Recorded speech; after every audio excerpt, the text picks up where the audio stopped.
Welcome everyone to today's webinar, Trends in Healthcare Security. I'm Mackenzie Garrity with Becker's Hospital Review.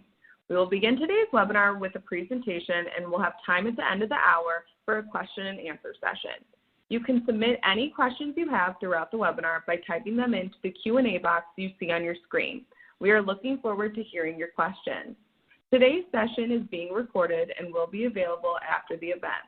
You can use the same link you used to log into today's webinar to access the recording.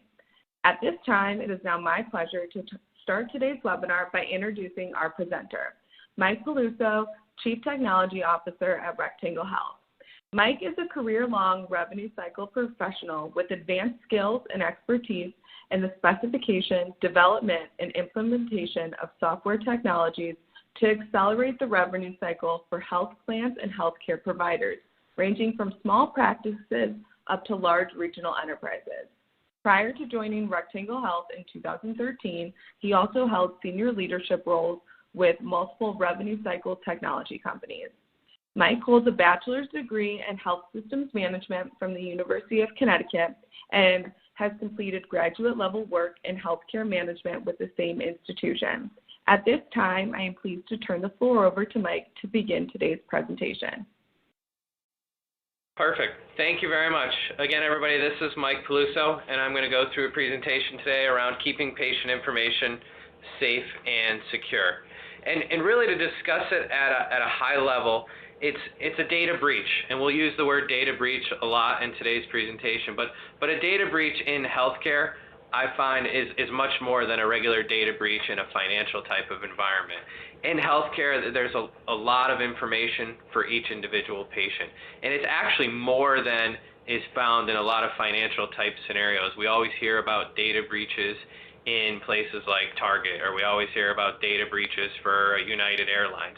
But in healthcare, there's actually a lot more data per record, and there's also a lot more reputational risk when a data breach occurs, meaning the provider is trusted with patient data, and the provider has all of that personal information on a patient. A patient's assumption is that that data is going to be protected. Over the past year, and this really focuses on data from 2018 as opposed to 2019, there were 365 data breaches at least reported, which is an increase from 2017. There were approximately 195 million patient records compromised. And those patient records, actually 195 million represents 60% of the United States population. I think the 195 million is actually multiple instances of the same record. In a provider office, you may be using an EMR system, you may be using a patient accounting system, you may be using a dental practice management system, you may be using a claim provider, you may have paper information. So you could have the same patient breached 10 times in one office. So the numbers can grow exponentially. It was reported that 90% of hospitals in the U.S. reported some type of breach, and 83% of U.S. physicians also reported some type of cybersecurity hack. So whether they had a virus on their local computer or whether they had a hack at one of their vendors, there certainly is a growing issue and a growing concern. And there are, and as we all know, there are established laws around security. We've all heard of HIPAA. We all knew that HIPAA was passed. We all know that HIPAA, although it was set out to standardize transaction sets, it was also set out to create protected health information, meaning the PHI of a patient needs to be secure, needs to be identified. And we all remember that as part of HIPAA, everybody needed to started to get business associate agreements. So there are laws around this. Those laws actually happen to be at the state level and the federal level. And with the new high trust law, which we'll talk about in a little bit, it's also all overseen by the Department of Health and Human Services as well as the Office of Civil Rights. But again, it's not just a law. I think it's a good practice to just secure patient data and understand that it's a constant process. It's not something that's going to be able to be certified and then go away. It needs to be certified and then continually recertified, and staff needs to be trained and continually retrained, and systems need to be secured and continually secured. One of the things that I did notice about the Office of Civil Rights is they actually now have the ability, and they actually now have a law that says anytime a breach is reported, they can report that on their website. So you can actually go to their website and look up breaches for particular providers. And that actual website is connected to Google, so you can actually Google a provider name and identify whether or not they've ever had a breach. It'll immediately drive you to that OCR website saying, this provider has a breach. And again, I think the other thing with the breaches that we're looking at, the fact that it's a law, the fact that it's good practice, it's also extremely costly. Anthem Inc. reported a breach that cost $16 million to resolve. It was PHI information for 79 million people. There was a physician group that settled a breach for $500,000 with the OCR. Again, these are costs that are getting added to the healthcare system that we all agree is already quite an expensive system to manage. So if we can get better at the compliance side, we can get better at the securing patient information side, we could probably sort of reduce these costs a little bit and help the system along. As I mentioned earlier, this is a quick slide of some breaches that I was able to quickly look up, and some dollar amounts as far as OCR settlements that I was able to quickly look up. There is a website, or there's a section of the OCR website completely dedicated to this. So if I were to go into a Google search, and again, Google search any one of these organizations on here, and we won't pick on anyone in particular, I'll immediately get linked back to this OCR site. So there's a reputational risk to not securing the data. There's a reputational risk to not keeping patient data safe. And we want to try and avoid that at all costs. Again, it's good practice to keep patient information safe and secure. It's the law to keep patient information safe and secure, but it's also a reputational risk that providers, dental providers, hospitals, healthcare organizations should really attempt to avoid. Again, as I mentioned, it's not just a data loss, meaning you can be hacked and lose data, but you're losing a patient. 80% of respondents are confident in the data security of physicians. We want to keep that confidence. If we lose that confidence, the idea of losing the patient increases quite a bit. A lot of times a patient will look at an organization and they'll feel comfortable, they'll feel secure with that organization. But if they lose confidence with that organization, meaning that organization has lost their patient data, has lost their financial data, has had a data breach, the confidence goes way down, and you risk the loss of the patient quite a bit. And again, as I mentioned, it's not just that reputational risk; it's also illegal to lose that patient data. So how are breaches occurring? Again, over 1,800 of the breach cases reported were affecting healthcare providers versus healthcare and clearinghouses. So we can talk about this for the next hour if we really wanted to, but as far as clearinghouses, as far as vendors in the healthcare space, the security, the encryption, the data storage, the training of their employees is all in place at clearinghouses and is all in place for the most part at health plans. We'll take Anthem out of the mix there. But there's a lot of focus on security. There's a lot of focus on things like password updates, things like storing data on servers, things like cleaning data on servers, employee access, employee termination. So when an employee is terminated from an organization, these organizations have rules around that. The healthcare providers themselves, the hospitals, the small dental offices, the medium-sized providers, even the small providers, again, the day-to-day is seeing patients. The day-to-day is creating care for patients. The day-to-day is not necessarily security. And the point we're trying to highlight is it should be almost a day-to-day subject that needs to get addressed. Passwords need to change. Updates need to happen. When we terminate an employee, for instance, we need to terminate that employee's access to various systems as well. Those are the types of things that create the issues. And as you can see, there's when we hear the word breach, we kind of think, well, something was hacked, meaning somebody hacked into the database and stole the data, or the data's out on the dark web, or some hacker that's sitting in some dark corner room somewhere, or somebody that's sitting in a Starbucks is stealing data. That's actually not the case of most of the breaches in healthcare. Most of the breaches in healthcare are attributable to human error. As a technology guy, I would love to dive into all the other stuff, but it's actually true that most of the breaches in healthcare fall into human error, meaning somebody loses their laptop. Somebody opens an email on their computer and downloads a virus, and now there's a keystroke logger on the computer.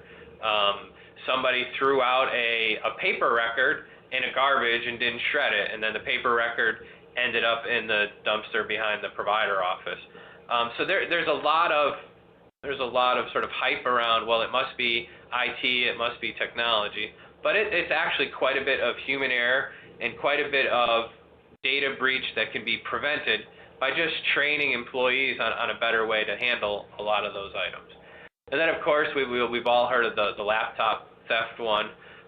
There are now sort of technologies in place where you don't need to store data on your laptop, and if you're traveling, with 2 million patient records on your laptop, you should be putting them in some sort of cloud-type application, or you should be encrypting them. There are technologies now that will encrypt laptops as well. So the data is much more secure than probably in years past. Again, as I mentioned, the numbers keep rising, and this was addressed years ago with the passing of HIPAA. It was also addressed again with the passing of high-tech. And really what it has to do a lot with the security and the compliance, it has to do with sort of the overall proliferation of technology in healthcare. Everybody now has a practice management system. Everybody now has an EHR system.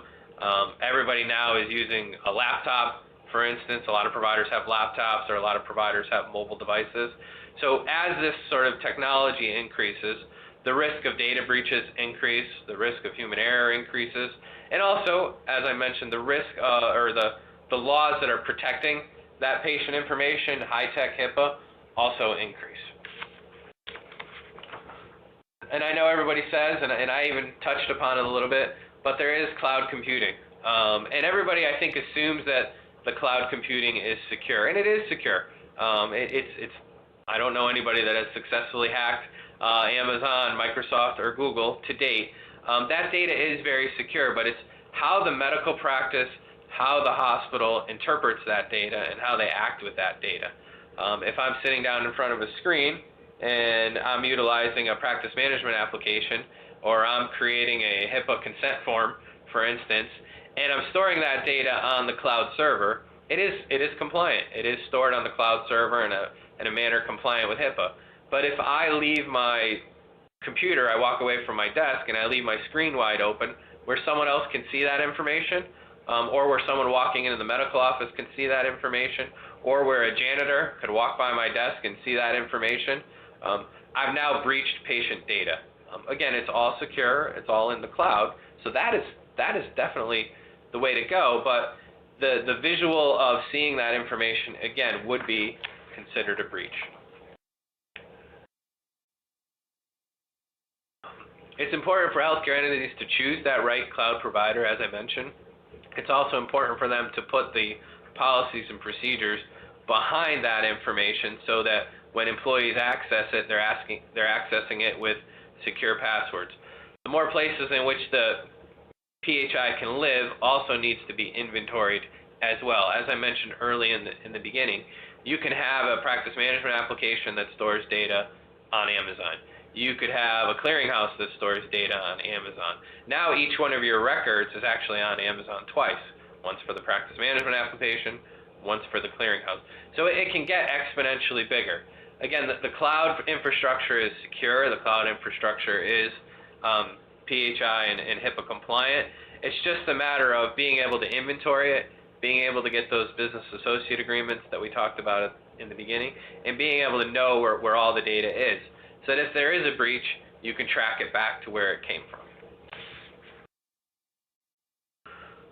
The impact on patients is high. I think one of the things that people don't understand is when a healthcare facility is breached, or when a healthcare facility's records are accessed, there is a tremendous amount of information per patient. A hacker out there does not want to capture patient information because they care if Susie Smith had a root canal last week. The hacker's capturing that information because inside of your practice management system or inside of your office's servers, there's a lot of information on the patient. There's first name, last name, date of birth, social security number. Hopefully there's no social security number, but a lot of offices that we've talked to still have it. There's insurance ID information. So what a hacker can actually do is steal someone's identity and then take that identity and either sell it for profit, and there's definitely means in which they can sell that information, or utilize it to gain access to other financial systems, meaning they now have a good amount of information.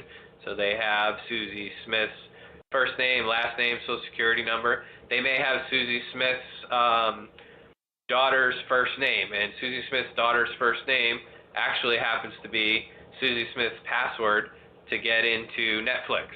So now a hacker has that information, they compile the information, and now they're hacking against Netflix on it. I don't think that they're taking the information, again, in identifying that Susie Smith had a root canal last week. They're using it for other types of financial gain, not necessarily stealing that patient information to understand what the patient had.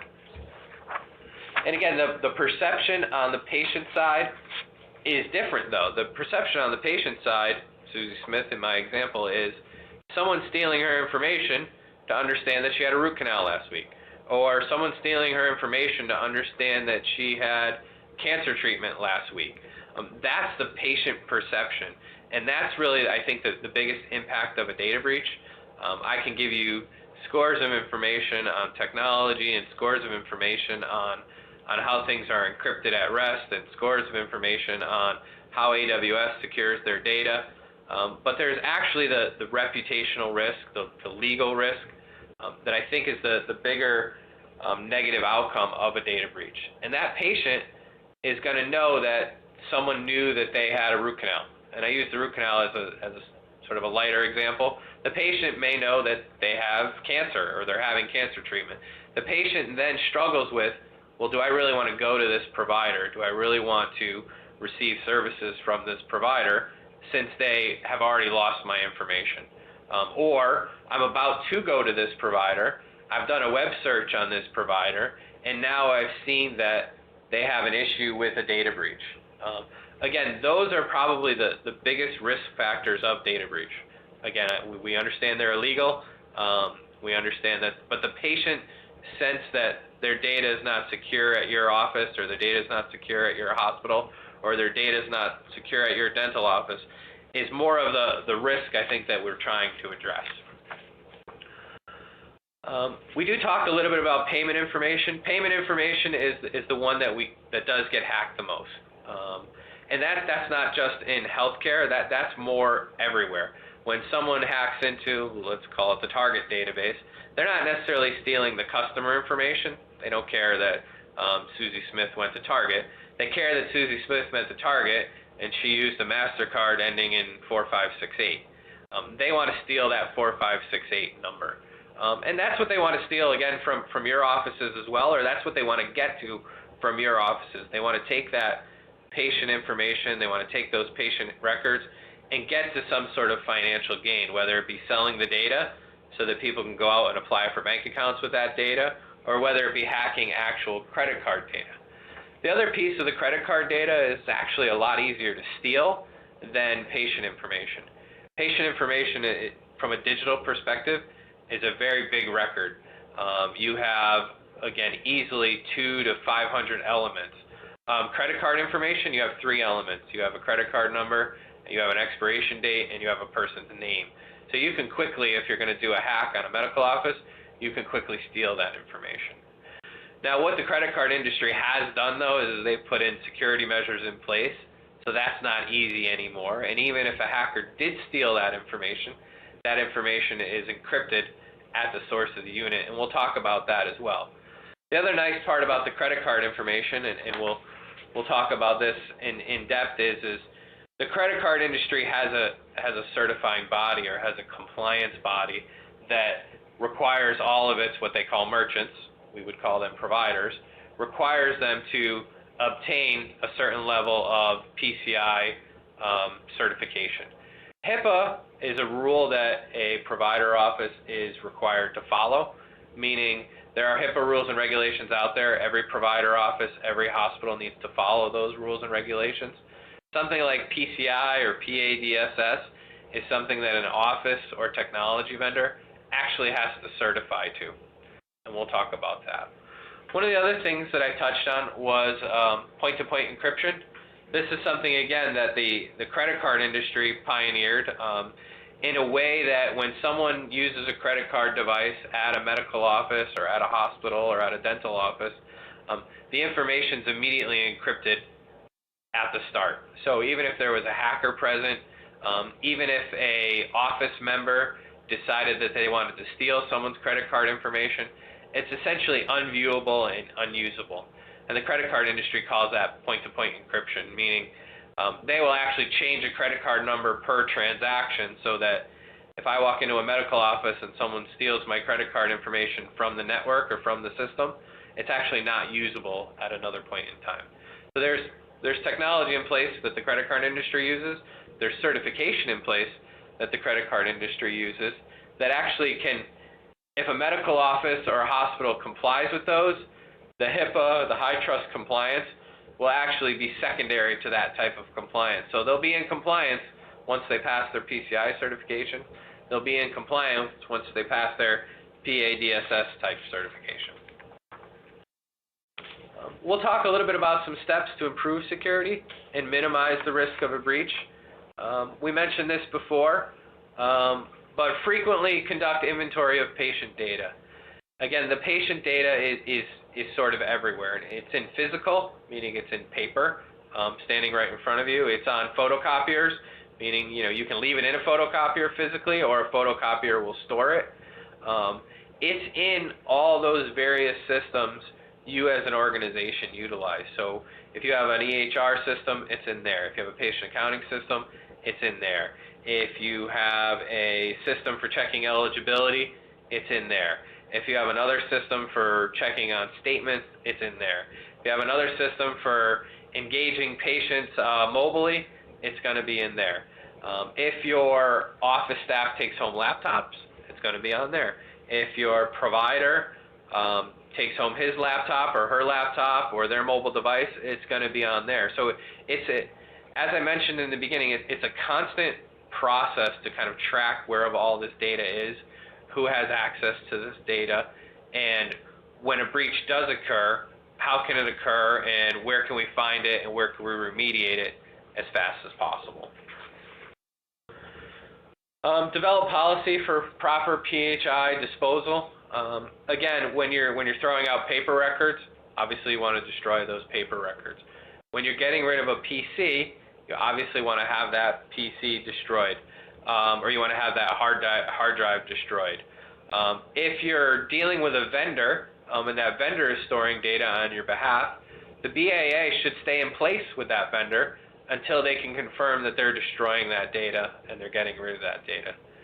There's actually, as a technology guy, I do follow a lot of the cloud-based providers, so Amazon Web Services, Microsoft, Google.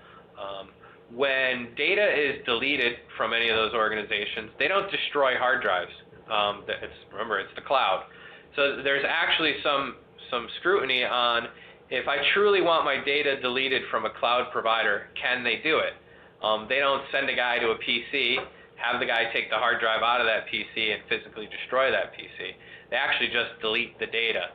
So there's actually some arguments now with the cloud providers of how can they certify, how can they verify that data is truly getting deleted.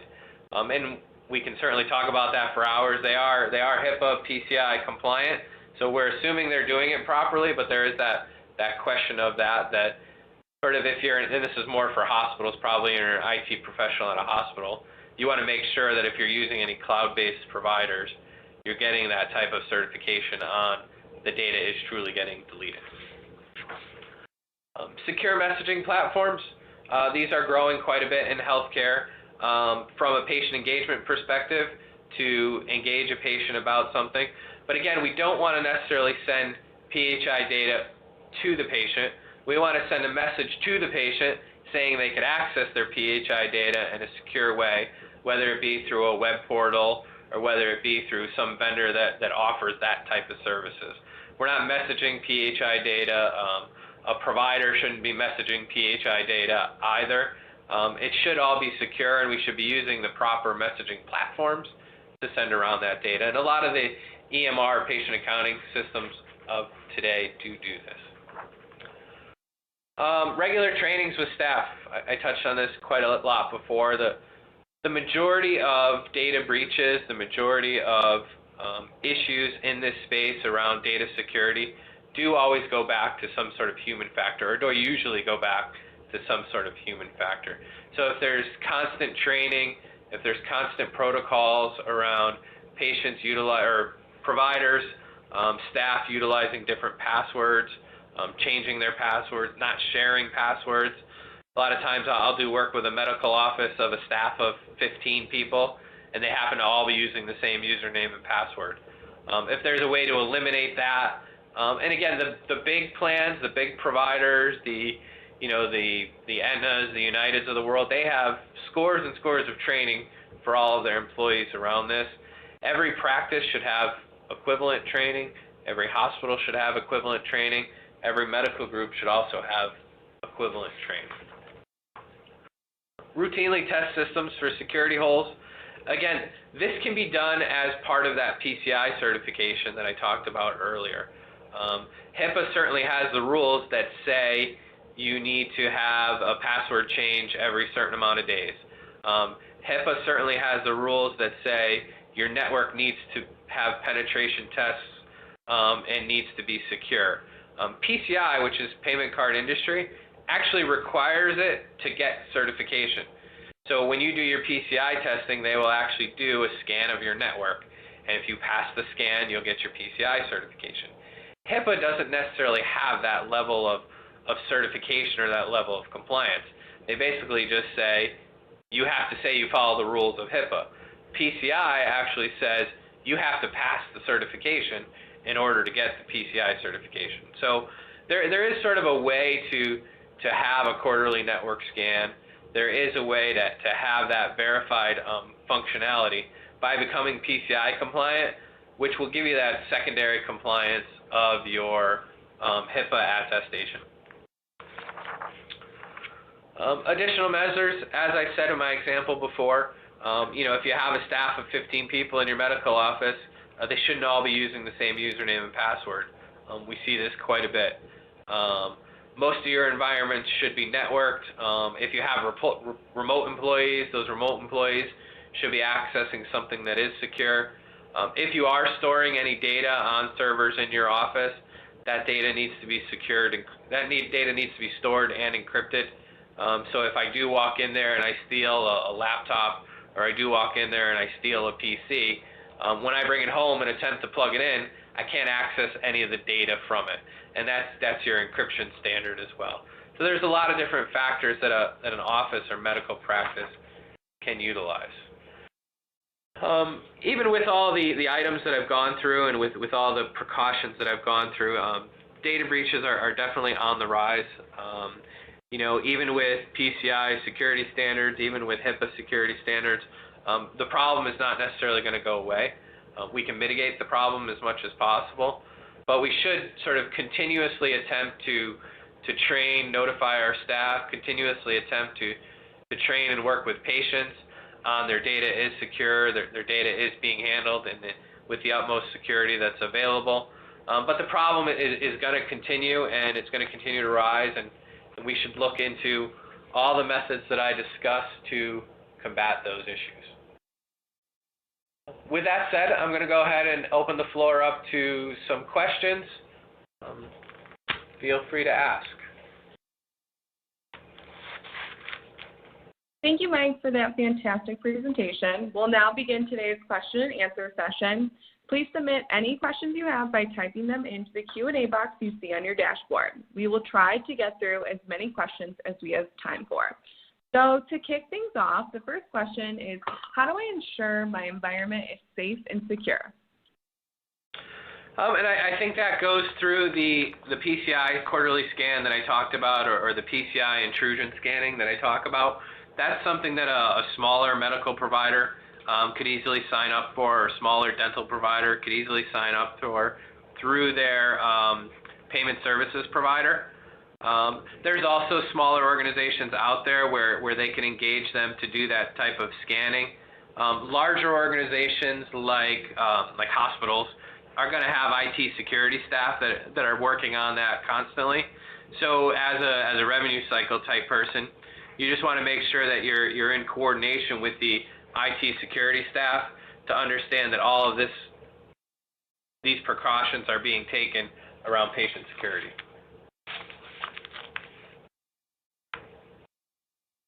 Next question. Great, thanks, Mike. So next question, what secure messaging platforms are you familiar with? So there are a few out there. A lot of them are built into practice management EMR applications. There are vendors specific to just secure messaging. We can go through a number of commercial names for those, but they're specific just to messaging, and they do outbound type messaging. I know West Corporation, Livevox does it. There are quite a few out there, and actually that one that I just mentioned is even doing the secure messaging built into Cerner, so they're Cerner's partner for secure messaging. That's just the first one that comes to mind. Next question. Yeah, so our next question, an audience member was wondering if you could share any tips on how to ensure HIPAA compliance. I think I like I could almost call it a cheater tip. I like the fact that PCI compliance is a certification, meaning when you go through your PCI compliance with your payment vendor, they're going to do quarterly scans. They're going to do intrusion testing as part of your PCI certification. So if you go through that PCI certification, you can easily self-attest to the HIPAA certification. There are organizations out there that will do quote-unquote HIPAA certification, and you can engage those as consultants. They're more, though, they're not sort of authorized by the body that does HIPAA certification. That's the government, and the government doesn't say that there's an official certification body for HIPAA. The government just says, here are the rules and regulations of HIPAA. You as a medical provider need to follow them. So you can almost cheat a little bit by using the PCI certification rules and going through the PCI certification to become HIPAA compliant. Thanks for clarifying that, Mike. Our next question is, what is the best way to train staff on security and how to protect patient data? The best way is as often as possible, and it's to really give it to the staff as, what if this was your data? How would you feel? And build a training program around sort of that patient satisfaction. Again, patients are putting their care in your hands. They're also putting their trust that their data is secure. They're putting their trust in the front desk person isn't going to go home and tell someone, hey, I had this patient today and XYZ happened to the patient. So you want to train them on a level that they'll understand, not on I don't know a better way to say this, on a boring technology level. And that's kind of the way we developed today's presentation, in that, we could certainly talk about 256-bit encryption, and we can certainly talk about data at rest and XML web service transactions and how they're secure or not secure. But it's more about that patient trust and making sure that patient knows that their data is safe and secure, and then relaying that to the office staff so the office staff knows, hey, these patients are trusting us with their data. I should change my password every 60 days. I shouldn't share my password. Not because I'm a good employee, but because I trust in, or I have the patient's trust that I'm not going to share their information. Great. We have a lot of interesting questions coming in. Our next one goes back to our cloud conversation about utilizing AWS or Azure. And they wanted to know, when you perform penetration testing, which layer are you routinely testing? So the penetration testing will be at the office level. So when you do a penetration test with we'll just say with a PCI provider, they're going to do it at the office level. But if your entire environment is hosted at Azure or Amazon, you're going to give them an IP address to scan to look at the vulnerability, or you're going to give them a web URL. If that's hosted and or part of the AWS or Azure network, they're going to do the scan there. Obviously, I think you're going to pass immediately, but they'll do the scan where you direct them to do the scan. Great insight there. The next audience question is asking if you can share some tips on how to restore patient space in an organization and sometimes employees after a data breach. So I think it's transparency. Explain to a patient, whether it be visually, whether it be via a notification, whether it be via a sign in the office, that a breach has occurred. The breach was not at the office level. The breach could be at a vendor level. It could also be at the office level, and all the steps necessary to alleviate that breach or to make it so that breach doesn't occur anymore have been taken. All the way as far as if the breach was at an employee level, the employee was terminated, all the way as far as if the breach was at a vendor level, that vendor is no longer being utilized, or that vendor has attested that they've done what they need to do necessary.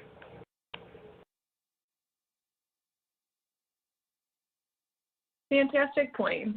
I was wondering if you would be able to elaborate a little bit on your thoughts about offshoring. Offshoring from a development perspective is sort of a risk, because when you offshore certain code development, you really need to guarantee that the code development that you receive back is secure and it is not there's not hidden lines of code in that. From a hosting perspective, I think there's plenty of hosting options onshore, and I would push towards onshore hosting options. I wouldn't host offshore, just because of the international IPs, and those have a lot more issues when it comes to hacking and data breach than national or United States-based IPs.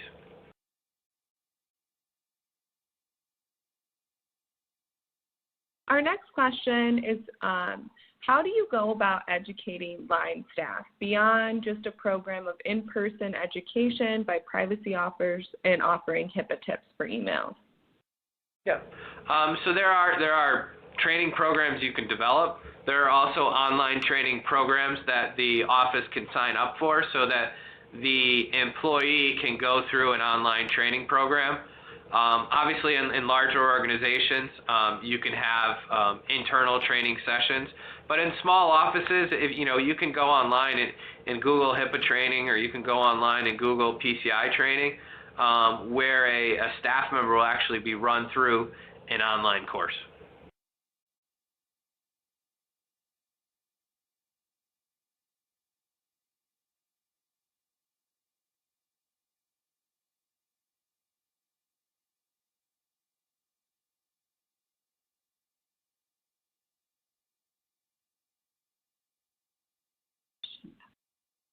Great. Thanks so much, Mike. We have time for one more question here, and it's, do you perform any machine learning analytics in your organization? If so, any security obstacles you could warn us of? So we do our own machine learning analytics, but they're internal to the organization. So our machine learning is capable of understanding how a office staff posts a payment, or how an office staff checks in a patient, and we attempt to automate that. At the provider level, or at the small office level, that type of technology I don't think has been pushed down to those types of organizations. But if it were to, again, it all has to maintain a certain level of compliance, and your vendor that's providing you with that machine learning has to be willing to sign that business associate agreement. We do it within our organization because we're a technology organization, but the level of a small provider office, they're not going to, I don't think they're going to program machine learning within that office. They may utilize it from a vendor, but the compliance, security, and sort of securing of patient data should be the vendor responsibility. Thanks for explaining that. I was wondering, Mike, if you had any other final thoughts to leave the audience with. Again, it goes back to we could sit down and go very technical and talk about security and compliance from a technology perspective, about storing data securely on servers, about the technology that stores data, the technology that encrypts data. I think it goes back to more, though, the breaches happen to be centered around human errors, or the breaches happen to be centered around training issues. So all the security, all the things that Amazon could put in, all the things that Microsoft can put in to make things secure are all dependent on that human factor of, are the people utilizing all this technology, are the people that are doing the work in a provider office using all the best practices and maintaining that patient trust. That's the most important part, not necessarily the technology keeping everything safe and secure. That's all the time we have for today. I want to thank Mike for his excellent presentation and Rectangle Health for sponsoring today's webinar. Enjoy the rest of your day, and we look forward to having you join us for future webinars.